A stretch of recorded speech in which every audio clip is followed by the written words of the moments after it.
Shalom and welcome to another YouTube video as we approach the 5th moon cycle of this scriptural year. I just wanted to come on here today and speak about the accomplishments of the way of the Most High in the past few months. I want to start by reading for you Deuteronomy, Deuteronomy chapter 4, verses 27 through 40.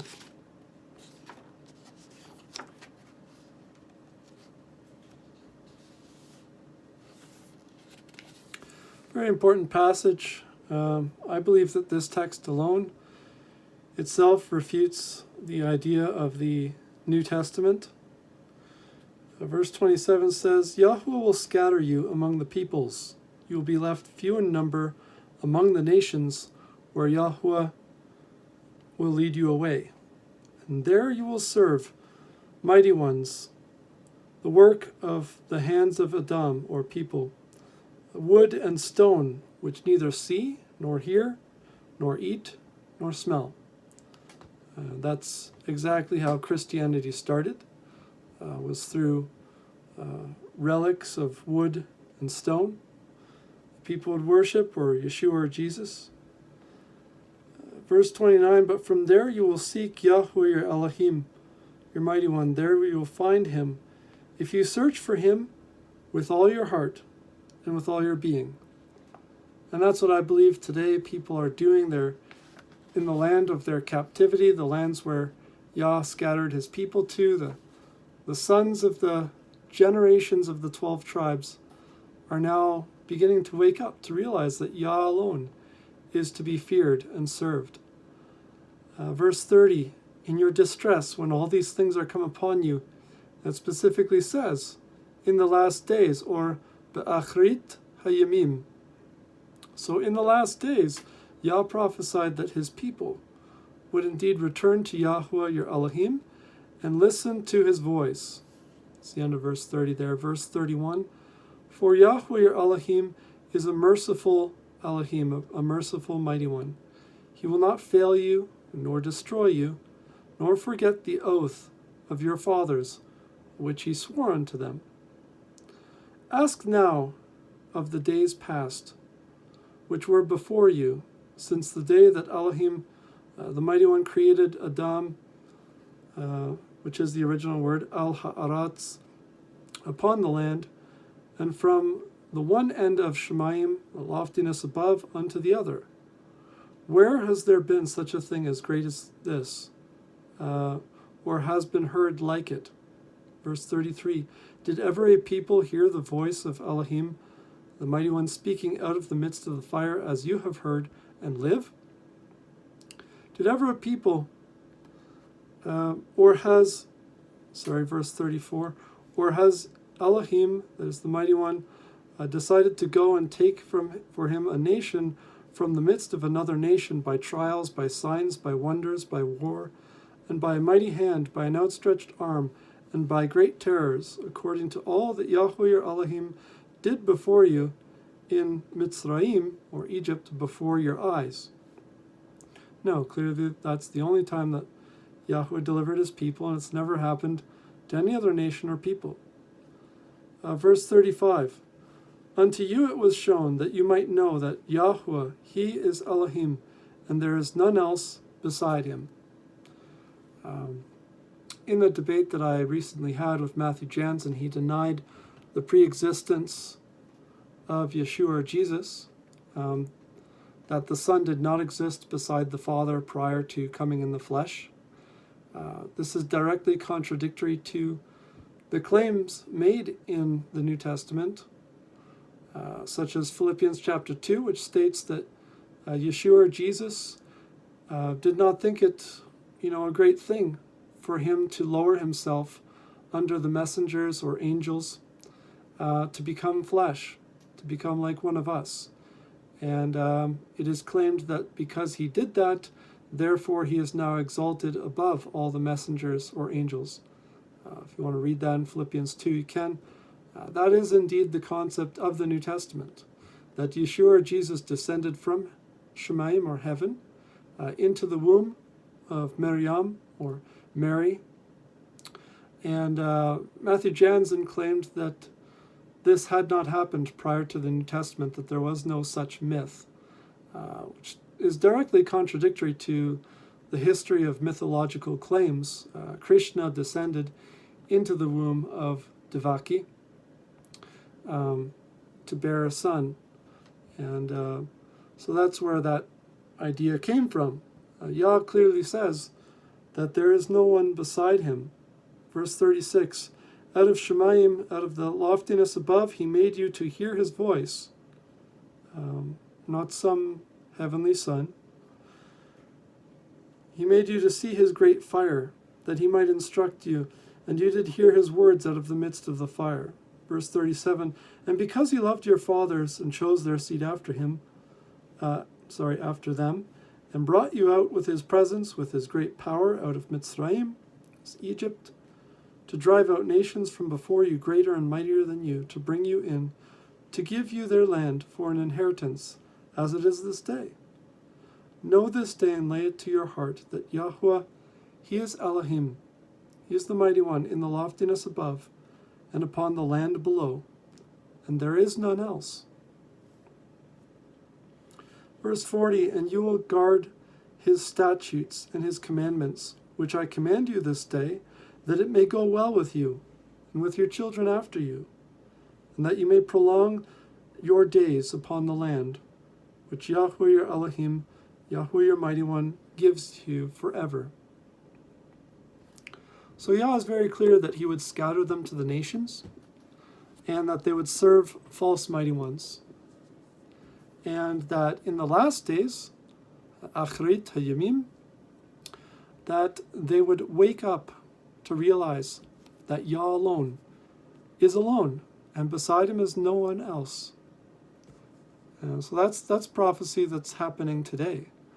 I'm very glad to say that as a result of the debate that recently took place and the Facebook posts over the past couple months that I've made, that numerous people have indeed come out of the New Testament to follow Yah and to serve him and to follow his Torah, his commandments.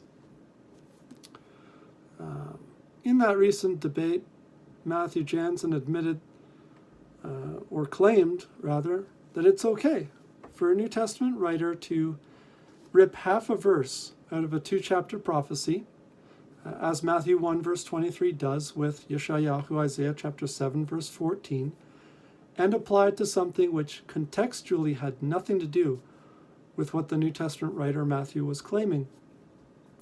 All right, so he did that with regards to, behold, a young lady shall conceive, is what the actual text in YaHUAH, Isaiah 7:14 says. It says, ha'almeh, meaning the, ha, and almeh, meaning a young lady. And we know that it means young lady because in chapter 7, verse 3, it refers to the first son that YaHUAH, Isaiah, already had with this young lady. So she was not a virgin, clearly. He also claimed that it was okay to change words. Deuteronomy chapter 4, verse 2 says very specifically that you do not add or take away from the words of YaHUAH. This is a very grave and serious offense.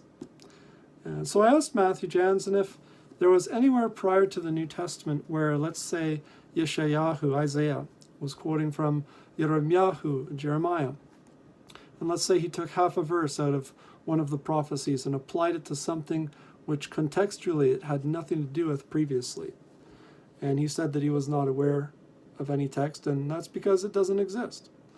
It is not okay to take half a verse out of a prophecy that someone had made and create a completely new context and belief system, in this case, as Christianity does.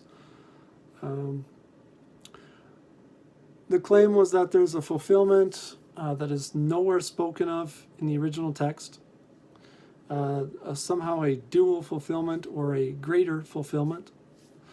That's what Christianity believes, that they can take texts that were given previously and create an entirely new text out of it. They can change words, they can change context, because this was a supposed mystery, or it was hidden prior to the New Testament. And this is not at all in alignment with the scriptures that we've just read from Deuteronomy chapter 4. We have last day prophecies. Clearly, Yeshua or Jesus did not direct people to worship Yah alone and to cause the exile to end for those that were scattered. In the last days, it said that that would happen. Just want to end this video with Deuteronomy chapters, number of chapters, actually different verses. But I stated during my debate, chapter 32, verse 39, to which Matthew Jansen did not respond as well. Behold now, I, even I am he. And there is no mighty one with me. I kill and I make alive. I wound and I heal. And there is none that can deliver out of my hand. I lift up my hand to the loftiness above, and I say, as I live forever, says YaHUAH. I whet my glittering sword, verse 41, and my hand to take hold on judgment. I'll render vengeance to mine enemies and recompense those that hate me. The chapter concludes with, sing aloud, O you nations of his people, for he does avenge his servants. That never took place under Yeshua or Jesus either. I'd like to read from chapter 30, verses 1 to 10. Again, these are end-time prophecies. It shall come to pass when all these things come upon you, the favor and the cursing, which I have placed before you, and you will think to yourself among the nations, whether YaHUAH your Elohim has driven you, and you will return to YaHUAH your Elohim. You will listen to his voice, according to all that I command you this day, you and your children, with all your heart, with all your being. That then YaHUAH your Elohim, your mighty one, will return your captivity and have compassion upon you, and will return and gather you from all the peoples where YaHUAH your Elohim has scattered you. If any of you that are dispersed be in the uttermost parts of the loftiness that is above the Shemayim or heaven, from there will YaHUAH your Elohim gather you, and from there will he fetch you. Of course, this is an exaggeration. And YaHUAH your Elohim will bring you into the land which your fathers possessed. You will possess it, and he will do you wonderfully, and multiply you above your fathers.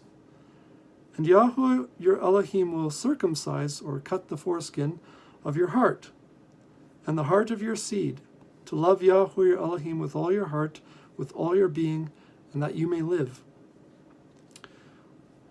YaHUAH your Elohim will place all these curses upon your enemies, and on those that hate you and that persecuted you. You will return to YaHUAH, and hearken to the voice of YaHUAH, and do all his commandments which I command you this day. And YaHUAH your Elohim, your mighty one, will make over you abundant, overly abundant in all the work of your hand, the fruit of your body, the fruit of your cattle, the fruit of the land, for wonderfulness. And YaHUAH will again rejoice over you, wonderfully as he rejoiced over your fathers, if you will hearken to the voice of YaHUAH your Elohim, to guard his commandments, the statutes which are written in this book of the Torah. If you will return to YaHUAH your Elohim with all your heart and with all your being.